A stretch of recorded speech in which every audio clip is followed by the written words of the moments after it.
Halo semuanya, selamat datang kembali dan di video ini kita akan bahas tentang Net HTTP.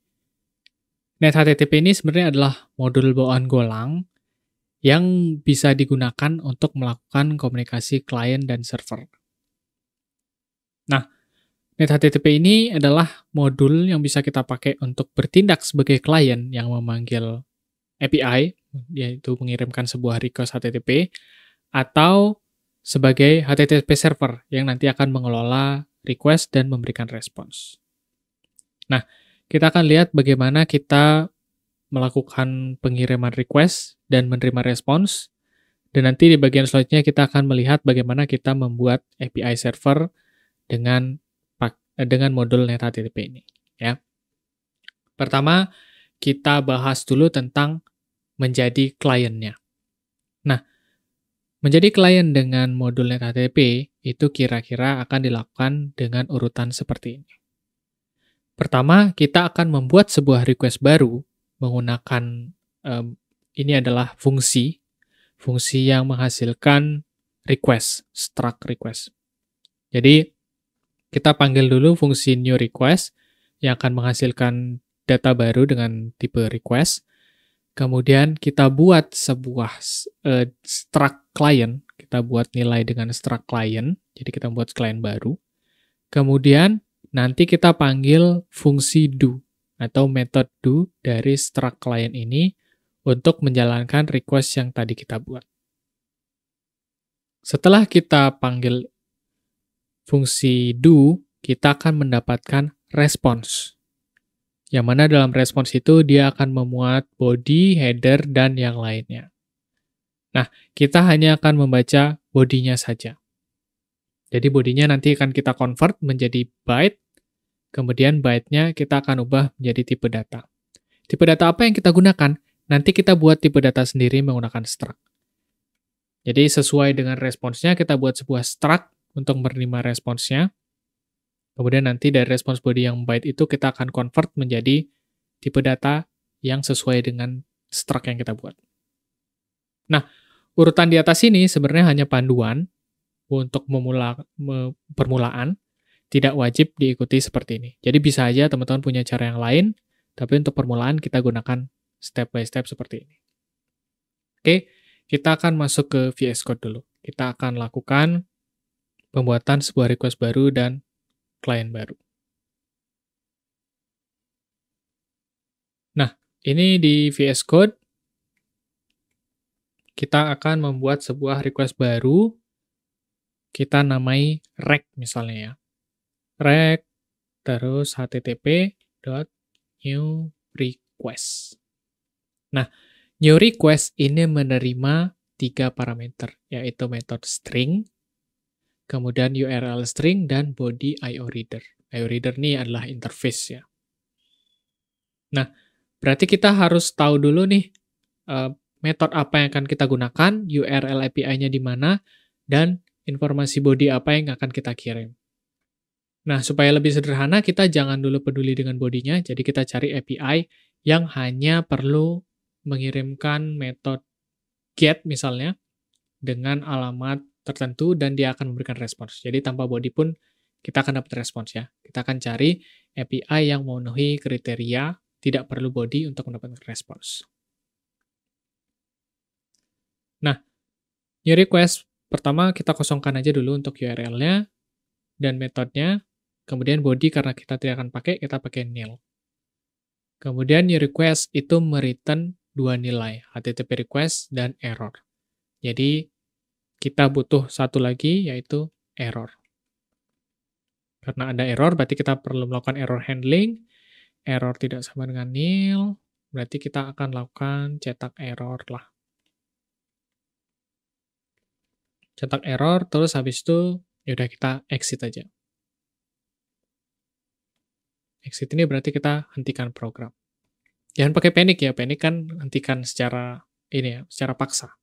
Kita pakai OS exit kalau kita mau menghentikan program secara normal.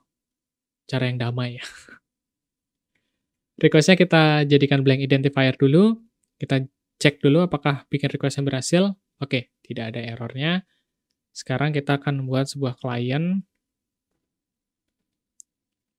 dari struct client. Nah, ini kita udah punya client. Terus kita bisa melakukan client.doRequest. Request-nya tadi di blank ya, jadi kita balikin. Nah, ini namanya pertama kita buat request. Kemudian ini buat client. Dan ini panggil request dengan client. Apa itu? Sekarang kita cari tahu ya API yang mau kita panggil apa. Nah, ini adalah salah satu API yang bisa kita pakai secara gratis. Tidak perlu mengirim data, kita cukup mengirimkan request dengan metode get. Request dengan metode get itu maksudnya mereka yang menentukan ya, bukan kitanya menentukan. Di sini untuk alamatnya adalah https://get-fact.herokuapp.com. Terus dia punya endpoint, salah satunya adalah retrieve and query facts. Kita akan lihat dokumentasinya. Nah, cara manggilnya adalah dengan get, kemudian di endpoint /facts/random.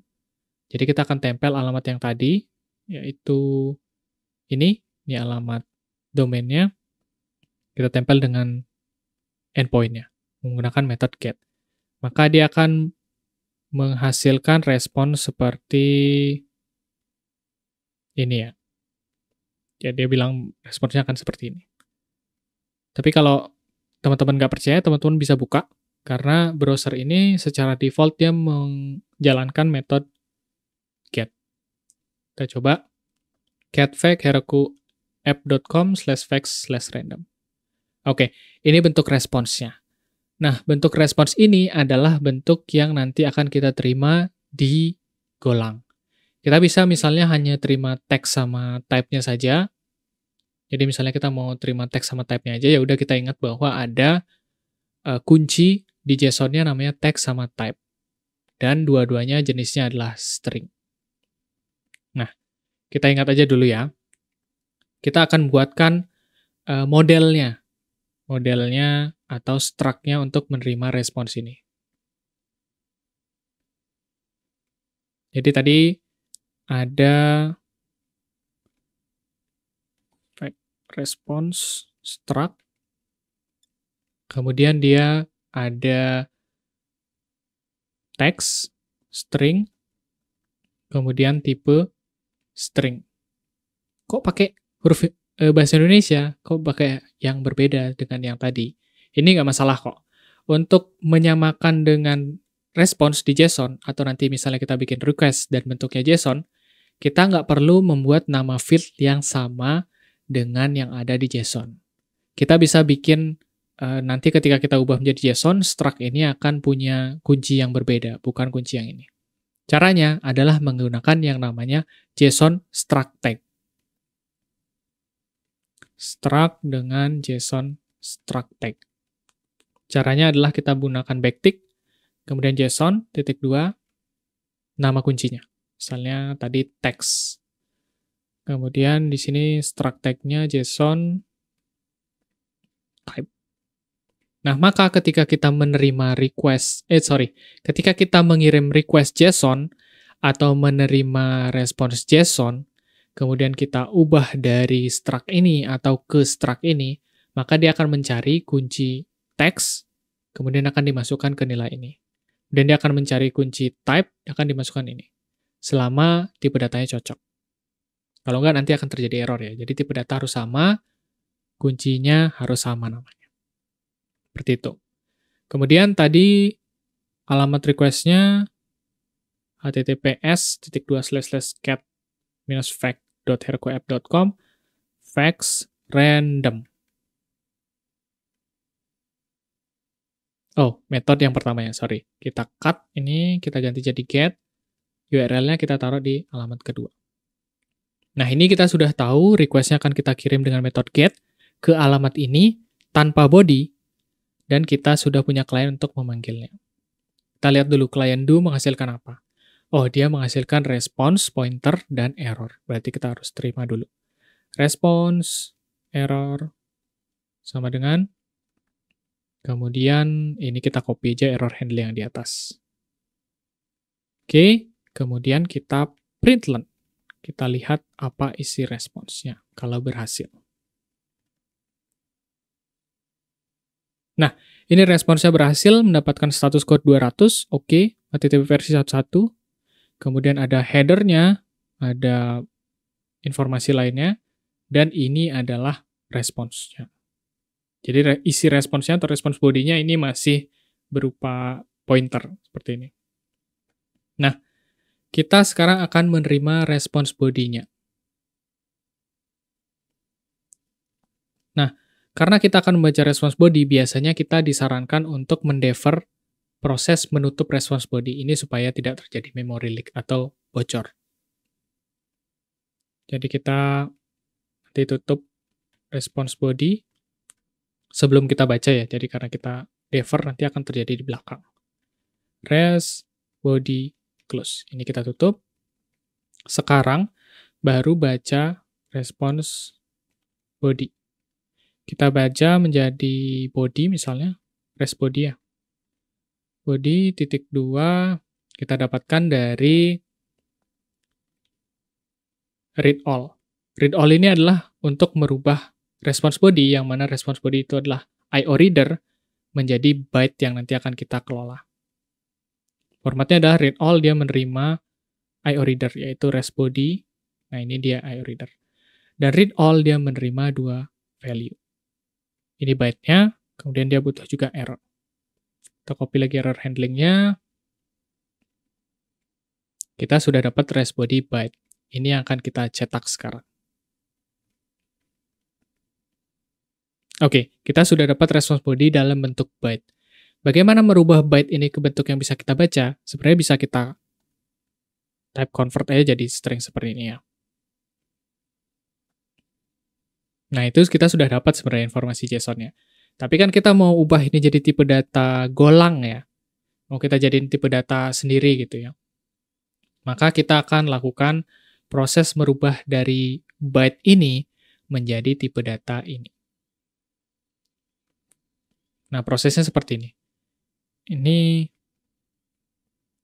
baca respons body, kemudian akan kita convert ke tipe data custom. Jadi tipe data custom kita apa tadi namanya? Fake response. Oke. Jadi kita akan ubah jadi fake response dengan cara JSON.unmarshal. Unmarshal ini artinya kita rubah dari byte menjadi tipe data yang tadi. Jadi kita akan ubah dari response body menjadi apa? Menjadi tipe data yang baru. Nah, karena dia unmarshal ini tidak memiliki return apa, kita perlu memberikan pointer ke parameter kedua. Pointernya adalah tipe data yang ingin kita dapatkan, yaitu fake response, tipe datanya fake response, kemudian kita operkan pointer ke sana, ke variabel fake response kita, kemudian kita terima errornya.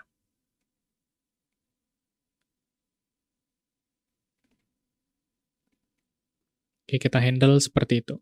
Ini kalau JSON unmarshal berhasil, maka dia akan langsung menyimpan dari res body, hasilnya akan menjadi tipe data fake response ini. Sesuai dengan apa yang kita expect, yaitu kita ingin expect kita menerima text dan type. Berarti nanti fake response isinya adalah type dan text. Nah, itu yang akan kita cetak nanti. Text fake response.text, kemudian type fake response.type. Sekarang kita hapus informasinya yang ada di terminal, kita jalankan ulang. Oke, kita dapat text cat don't taste sweet, tipenya cat. Kita jalankan lagi, kita dapat teks bahasa ini, nggak tahu bahasa apa ini, kemudian type-nya cat. Kita jalankan lagi, kita dapat hasil yang berbeda lagi. Nah, ini adalah proses kita menjadi HTTP client ketika memanggil request. Nah, ini adalah masih memanggil request biasa. Misalnya kita punya kebutuhan yang lebih advance, misalnya kita butuh mengirimkan body, maka kita bisa kirimkan di sini. Jadi bodinya kita bikin dulu dari struct khusus, kemudian kita convert menjadi JSON seperti tadi, baru kita oper ke sini. Nah, itu dia proses menjadi HTTP client dengan modul net HTTP. Di video selanjutnya kita akan membahas tentang menjadi HTTP server. Terima kasih dan sampai jumpa di video selanjutnya.